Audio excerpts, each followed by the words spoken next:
everyone, I'm Bella. I'm Jace. And welcome to Foreplay. We're here to cultivate a positive and safe swinging lifestyle community and create content to help break down the stigmas that come along with the swinging lifestyle. We're going to break this down into parts that kind of help people that are newer into the lifestyle get started and also answer some of the most commonly asked questions that we get about people that are newer in the lifestyle. First, let's talk about what a swinger actually is. A swinger is a person, typically a couple, who practices consensual and ethical non-monogamy by participating in either casual or group sex or the swapping of sexual partners. You can also be single in the lifestyle. You can either be single female or male. A single female is called a unicorn and a single male is called a bull. Usually if you're a bull or a unicorn, you'll participate either with a couple or also just participate in group sex, but go in as a single. One of the most typical questions that we get asked is, where do you find other swingers? So we're gonna break down a couple different ways to kind of get into the community and also just meet other like-minded people. The most common way to find other swingers is using a swinger dating website or an app, and we'll have all that listed down in our website for you. We have a blog post that goes over which website is best for your region because they kind of vary in that way. Another way that you can meet a lot of people is either through Discords or Facebook. We personally have our own Discord. It's called the Foreplay Community, which we'll also have linked down below. And then Facebook groups. These are generally more local, and sometimes you do have to get invited into them. But I know there's also a lot that you can just search for, like swingers in your area, and there's different groups that will pop up. Once you kind of get to know some people, you can get invited to more and more groups, and that's kind of a good way to also get to know some people just like right in your local area. The other common way is going to clubs or events or swinger lifestyle clubs and events, and these ones you can find on those swinging dating sites, or you can do a Google search. We actually have a full list of all of the different clubs in America on a blog post, again, which we'll have linked below. And on the dating sites, you'll be able to see what events are going on in your area too. Sometimes they're private parties that people are hosting, sometimes they're clubs that are hosting the events, and so you'll be able to see everything there. One last way that is probably one of our favorites is swinger lifestyle vacations. There's all sorts of different options. There's resorts that you can go to where you can just stay a week or two or however long you want to. There's also cruises, there's hotel takeovers. There's all sorts of different events where you can go and just meet a ton of like-minded people in a really, really cool and fun environment. These in-person events and resorts, those are our favorite places to meet people in the lifestyle, because then you know that they're real right then and there, and you can make that connection, like face-to-face connection right there versus having to go online. And it's just like dating online as normally as a single person too, because you have to see if they're real, you have to kind of see if you click online first, and then you got to try to meet up, and then so there's a lot more steps to go with it that way. But we do know sometimes it's in your area, maybe you don't have a lot of clubs or events, and then online is the best way. One pro tip I would say too is we have met couples from the website, because the websites are awesome. And sometimes we'll meet a couple on the website and say, hey, let's meet up at a club. And then that way you have the option of being in a safe environment. And then maybe you don't get along in person quite as well as you do online. At least you have the club to go dance, party, be with your partner. And so that's a really good like little pro tip, is maybe if you do meet people online, you can always say, hey, let's meet up at the club, and kind of see how things go from there. I do think it's crucial to be a part of those swinging dating sites, because that's how you find out about events and about resorts, and maybe there's a big group of people that is going to the resort all together, and so it's super crucial to be part of a swinging dating website, or group at least. Regarding the swinging dating sites, there are paid memberships and free memberships, and we always recommend to do the paid membership.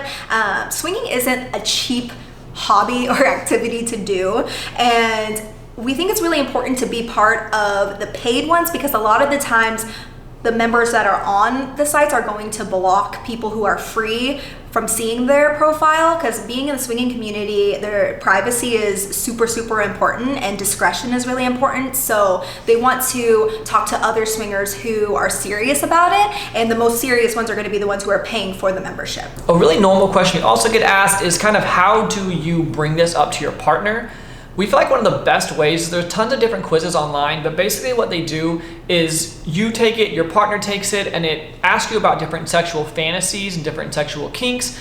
And basically you both fill it out, and then it will compare both of your answers, and it will overlay the ones that kind of overlap, And then that way it's a great way to be on a good starting point without feeling pressured on either side. It kind of lets you see what your partner into, what you're into, and then that way it's a really good starting place for those conversations of what you'd both be interested in together. We'll have the website that we've used before and that other people have used before and said they had good results with linked below. Sometimes we get questions from couples asking if swinging is right for them. And while there's not a yes or no answer, it's not something that anybody can just tell you, yeah, like you guys should start swinging. It's really something that you need to talk about together, have that open conversation, take the quiz, see what it's like. The main thing is you don't want to bring it up to your partner in the way that it's going to make them feel like you're bringing this up because they're not enough for you. Because in the swinging lifestyle, most of the time, like 99% of the time, the couples who are in the lifestyle are very secure and trusting in their relationship, and this is something that they're bringing into their relationship for fun.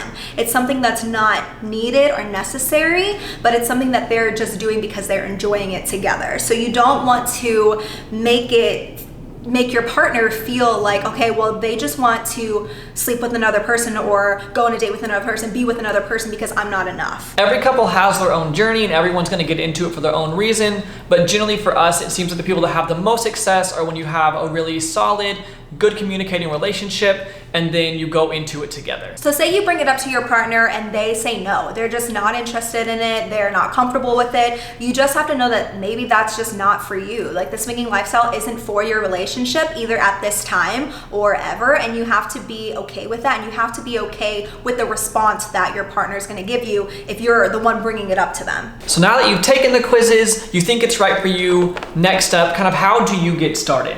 There's a ton of different ways to get started, but here's like a few different ideas that you can have. The first one that we say is maybe go through, listen to some podcasts together, and just kind of talk about the things that you're open with. Make a set of rules that at that time you think that would really work for you and you might be open to that. And know that these rules can change at any time, and if either partner's like, hey, this is too much now, or hey, let's maybe take a step forward, you can always rearrange your rules. But we would start off by just making some basic boundaries of the things that sound fun, that sound sexy to you, and then be able to kind of like take it step by step. So once you have that guideline, you kind of know going in what you're open to, so you're already on the same wavelength. And you'll have what you are completely not open to. So there's going to be boundaries in that way where it's like, this I will never be okay with. And we do have a blog post that we talk about the most common rules and boundaries that you'll find in the swinging lifestyle. Again, it's not a complete list of what everybody's rules are. Every couple has different rules, but it gives you a good guideline to kind of see what things to talk about when creating your boundaries.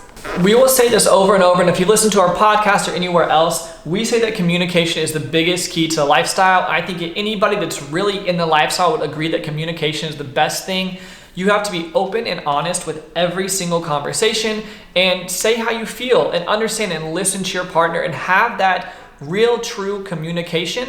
And just realize that these things take time, and that if your partner's a little bit slower or you're a little bit faster, that's okay. You just need to keep communicating it, take it step by step together, and eventually you'll get there. Make a profile on a dating website.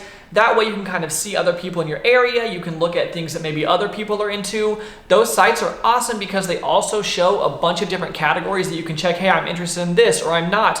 And that might also even bring up some ideas that you haven't thought about. And those are things that you're able to keep talking about. I know that when we made our first profile together, it felt really sexy because you got to see all these people that are actually in your area and that like, oh, we can meet some of these people. And so it's just a really fun thing to be able to do together. And I think that even doing that alone is going to open up a lot of doors and a lot of conversations that you can have that will help you get further and further into what you think you're comfortable with and what you're excited about. A lot of the conversations at the beginning, before you go to an event or before you meet up with the couple, they're going to be hypothetical situations. Something like, hey, do you think it would be hot if you saw me doing this? Or do you think that you would like trying this with somebody else? So a lot of the communication is hypothetical at the beginning. So now that you've had your conversation, you've done all of those things, we think one of the best things to do is to go into one of your local clubs. If there's not a local club or you're worried about people in your area knowing who you are, you could always make it a fun little weekend. Before we moved to Dallas, we used to come up from Oklahoma and we kind of made it a little weekend. It's fun, it's sexy, it's a getaway. But you can go into the club knowing that you don't have to play, there's no pressure from anybody around you. You can take it your own pace. If you want to sit there and just kind of observe, you can. If you want to go out there and meet people, that's an option. So it's kind of however you want to handle that situation, but it's really, really great to be able to just go into this new atmosphere where there's all this sexiness around you. It's just a totally different feel. People are so nice in the lifestyle, and if you go and you say hello to people, people are going to be kind.